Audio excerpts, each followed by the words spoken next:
Bismillahirrahmanirrahim. Assalamu alaikum dear students and welcome to our online biology classes and I'm your teacher Sadia Saqib.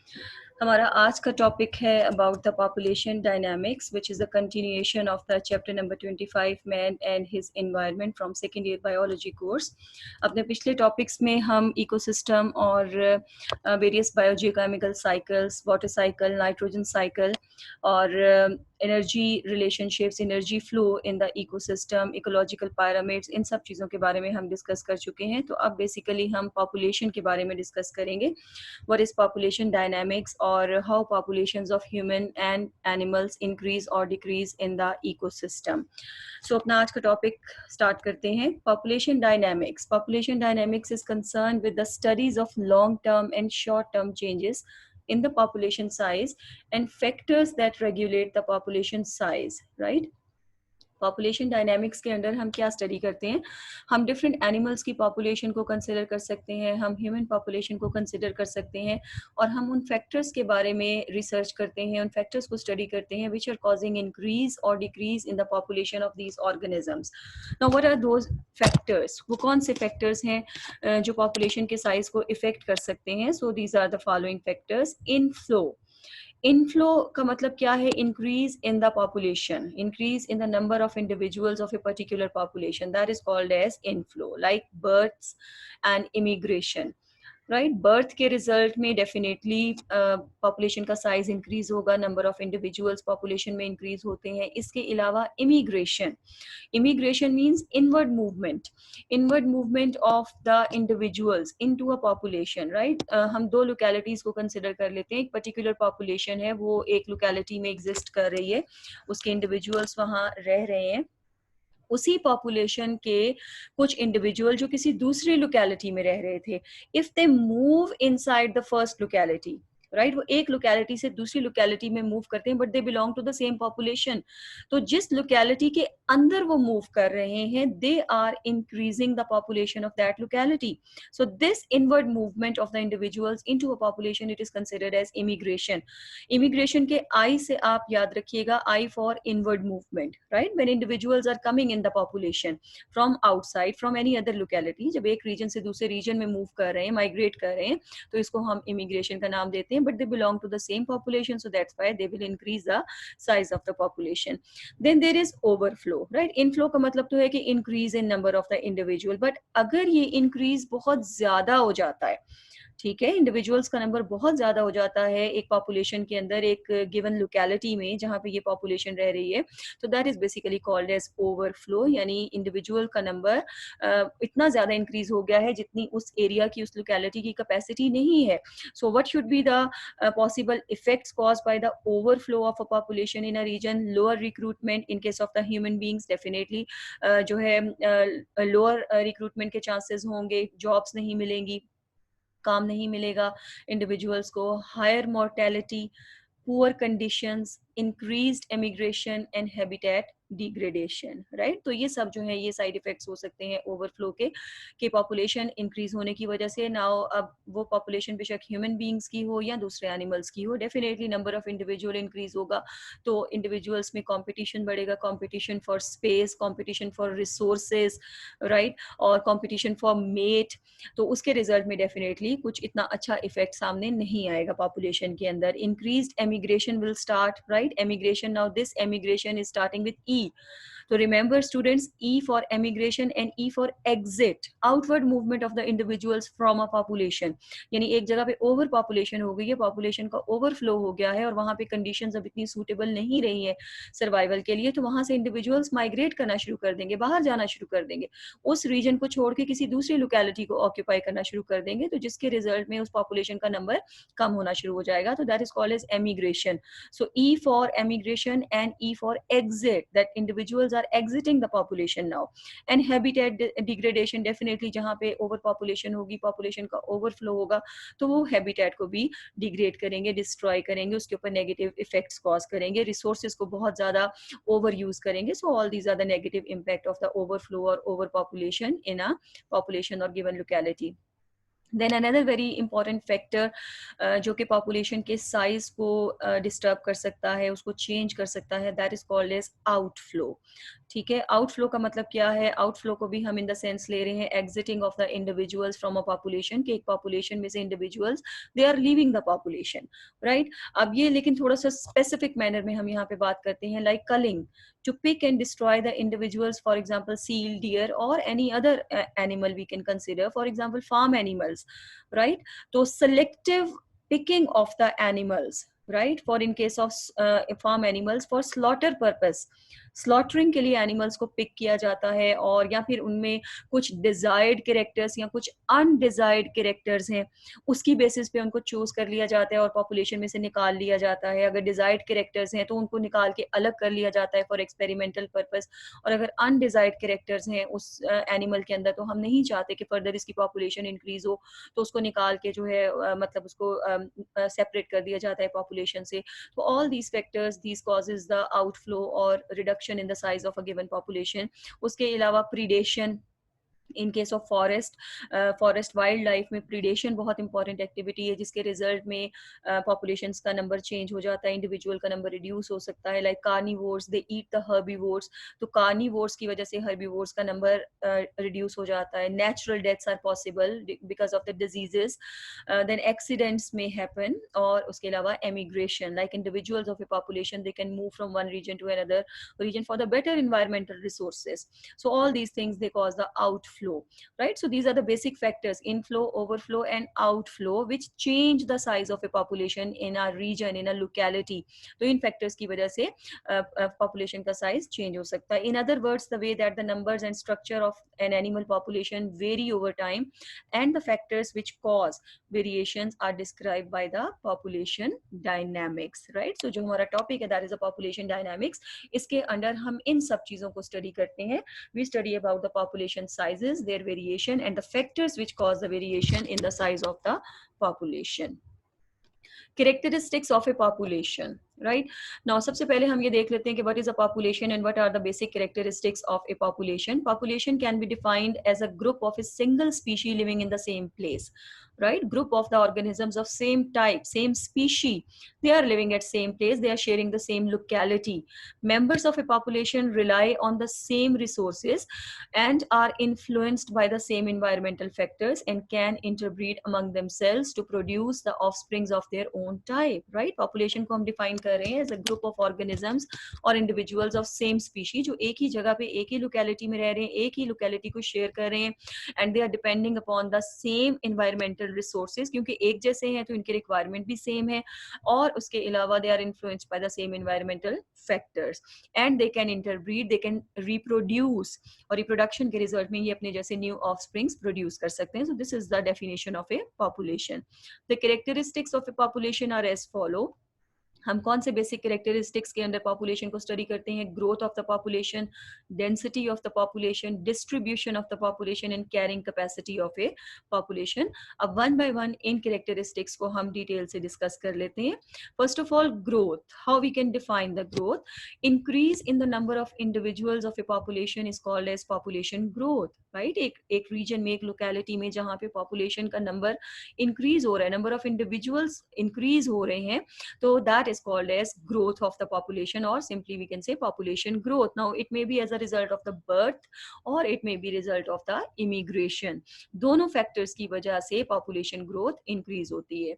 Let's consider, हम example ले लेते हैं, that few individuals enter in an unoccupied area, assuming that there is enough food and the predation and disease is not too much severe, reproduction will occur and the number of individual will increase, right? हम किसी animal की species को consider कर लेते हैं कि वो एक group of animals एक unoccupied area, जहाँ पहले से कोई और animals नहीं रह रहे, वो वहाँ पे move करते हैं, migrate करते हैं और उसको occupy कर लेते हैं जाके, और उसके बाद वहाँ पे they are assuming that there is lots of food, lots of environmental resources, shelter is available there, उनको रहने की जगह मिल जाएगी, और वहाँ पे predation का इतना ज़्यादा danger नहीं है, और disease का outbreak नहीं हो सकता. तो definitely they will reproduce, their reproduction will occur and the number of individual will increase in that particular area. तो population grow करेगी वहाँ पे इस group की. Now, lag phase of the growth, at first there may be a lag phase at the individual settle into that new environment. अब ये group of animals जो एक new locality में, new region में migrate करके गया है, तो initially they require some time to settle down in the new environment. उसको समझने के लिए, environmental resources को discover करने के लिए, what they can get from that new environment, where they can get shelter, from where they can get food and water, what should be their possible mating places. तो ये सब resources हैं, right? सबसे पहले वो इनके बारे में पता चलाएंगे, इनको डिस्कवर करेंगे और अपने आप को सेटल करेंगे न्यू इन्वायरमेंट के लिए. तो at that time reproduction is not going on. We can say they are preparing themselves to reproduce. अपना नंबर इंक्रीज करने के लिए ये अपने लिए फेवरेबल कंडीशंस प्रोड्यूस कर रहे हैं. तो that is basically considered as lag phase of the growth. They are preparing themselves to reproduce. Then after lag phase, when they are settled in that new environment, now exponential growth occurs. Exponential growth का मतलब ये कि now there will be rapid reproduction. Rapid growth of the population. A population तेजी से grow करती है. As reproduction gets underway, the population shows exponential growth, right? अब क्योंकि वो settle हो चुके हैं तो reproduction start हो गई है. Resources are available, shelter is available, predation is not there, diseases are not there, तो definitely तेजी से वो reproduce करेंगे और अपना number increase करते हैं. The population size doubles at regular intervals because conditions are favorable, resources are available. तो population size regular intervals के बाद double हो जाता है. During exponential phase, the population is said to grow geometrically. Geometrically का मतलब ये है कि uneven growth हम इसको consider कर सकते हैं कि right, अगर हम इसको graphical form में represent करें तो we don't get the straight curve, right? At intervals, यानी sometimes जो है वो growth rate speed up होगा, sometimes reduce हो जाता है depending upon the environmental factors, environmental conditions. क्योंकि जरूरी नहीं है कि हमेशा environmental conditions favorable ही रहें. There might be some unfavorable environmental situations created, तो उसकी वजह से definitely reproduction के ऊपर effect होता है और वो ग्राफ जो है वो डिस्टर्ब हो जाता है. It's not the straight line, right? तो that is said to be population is growing geometrically. Then second factor, second characteristic of a population, that is the population density. It is defined as the number of individuals per unit area or volume. For example, number of mulberry trees per square kilometer in the Islamabad, or number of E. coli bacteria present per millimeter in a test tube, or number of deer present per unit area in a forest. ठीक है, हम कोई भी example इसकी ले सकते हैं कि हमने एक स्पेसिफिक रीजन उसको मेजर करके, उसका एरिया मेजर करके हमने उसको कंसिडर किया है और उस पर्टिकुलर एरिया के अंदर हम अपने जो एक डिजायर्ड ऑर्गेनिज्म है, एनिमल है, प्लांट है, हम उसके इंडिविजुअल्स का नंबर कैलकुलेट करते हैं, उसको काउंट करते हैं. तो that is called as density of the population. और फिर हम ये बता सकते हैं कि how dense that population is growing in that particular area और what is the density of this population in this region. ठीक है, नंबर ऑफ इंडिविजुअल्स को बेसिकली हम काउंट करते हैं कि इस एरिया में, इस रीजन में, इस पॉपुलेशन का इतना नंबर एग्जिस्ट कर रहा है, इसके इतने इंडिविजुअल एग्जिस्ट कर रहे हैं. लेस डेंसिटी है और हाई डेंसिटी है, it depends upon the situation of the locality कि अगर वहां पे कंडीशंस अच्छी है तो पॉपुलेशन विल बी डेंस, और अगर एनवायरनमेंट सूटेबल नहीं है तो it will be less dense, right? Then we have distribution of a population in a particular area. How we can define it? The dispersion of the individuals in a population is called as distribution. कि within population individuals किस तरह से distribute हुए हैं, तो that is called as distribution. There are three distribution patterns found in the different populations. These are defined as clumped, uniform, and random distribution. Now, what is mean by clumped? Individuals aggregate in patches. एक groups की form में individuals रह रहे हैं, right? They are making aggregates. So that is called as aggregate in the form of patch. Or individuals are evenly spaced, and this is called as uniform distribution of the individuals in a population. Then there is random distribution, unpredictable spacing among the individual. Unpredictable यानी हम नहीं बता सकते कि individual अपने आप को किस तरह से arrange करेंगे population के अंदर, तो that is the unpredictable spacing among themselves, और individuals अपनी will के accordingly अपने आप को distribute करते हैं within the population. Then another very important feature of the population, that is the carrying capacity. Carrying capacity is defined as the maximum population size that a particular environment can support. Right.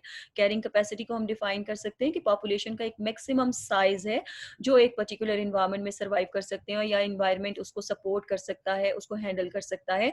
और अगर इससे ज्यादा number increase होता है population का, तो definitely there will be disturbance और environmental resources they will be depleted, और वो काफी नहीं होंगे, they will not be enough to fulfil the requirement of all the individuals of that particular population.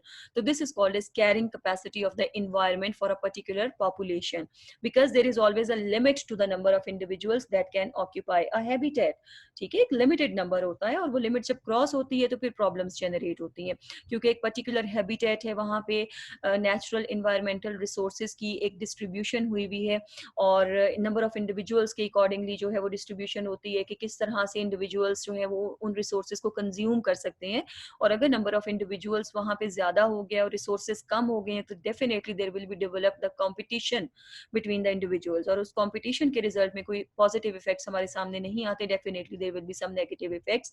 आपस में कंपटीशन होगा, डेथ रेट इंक्रीज हो जाएगा, और उसके अलावा प्रीडेशन बढ़ जाती है, तो जिसके रिजल्ट में पॉपुलेशन का साइज वेरी कर जाता है, डिस्टर्ब हो जाता है.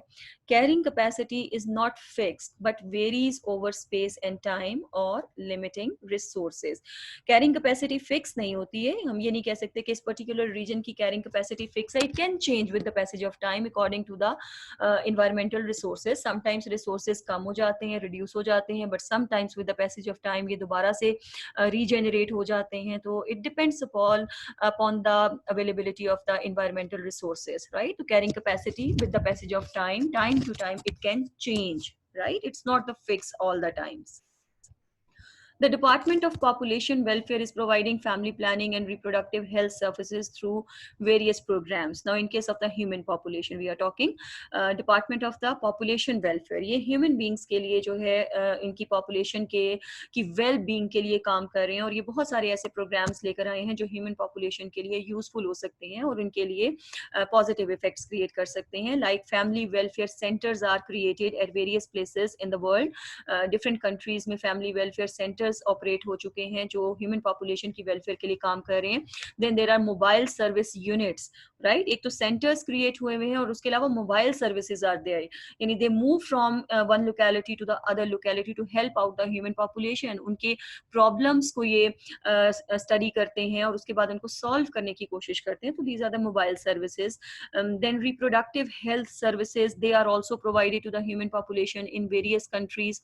Centers are being run by various NGOs with the assistance of the population welfare departments. अब इसमें countries की governments भी contribute करती हैं, government level पे भी इस पे काम होता है कि human welfare के लिए काम किया जाए, लोगों के लिए जो है positive opportunities create की जाए, उनके लिए जो problems हैं उनको solve किया जाए ताकि वो ज़्यादा better way में अपनी life को spend कर सकें. और government के साथ साथ बहुत सारे private sector में जो NGOs काम कर रही हैं, organizations हैं जो ह्यूमंस की वेलबींग के लिए काम करती हैं, तो एनजीओज एंड द गवर्नमेंट ये मिलकर ये कंबाइंड एक्टिविटीज कर रही हैं ताकि ज्यादा बेटर वे में ह्यूमन बींग्स को सर्व कर सकें और उनकी जिंदगी में जो भी प्रॉब्लम्स हैं, जो भी डिफिकल्टीज हैं, उनको कम कर सके. So students, that was all about the population dynamics topics, जिसमें हमने पॉपुलेशन के कुछ कैरेक्टरिस्टिक्स के बारे में स्टडी किया. हमने उन फैक्टर्स को देखा जो कि पॉपुलेशन को इंक्रीज कर सकते हैं या डिक्रीज कर सकते हैं, और उसके अलावा हमने ये देखा कि what is the role of the government and NGOs in enhancing the lifestyle of the human population. Human population को ज्यादा बेहतर सहूलतें किस तरह से प्रोवाइड की जा सकती हैं. होपफुली आपको ये कॉन्सेप्ट क्लियर हो गया होगा. So that's all for today, and thank you for watching.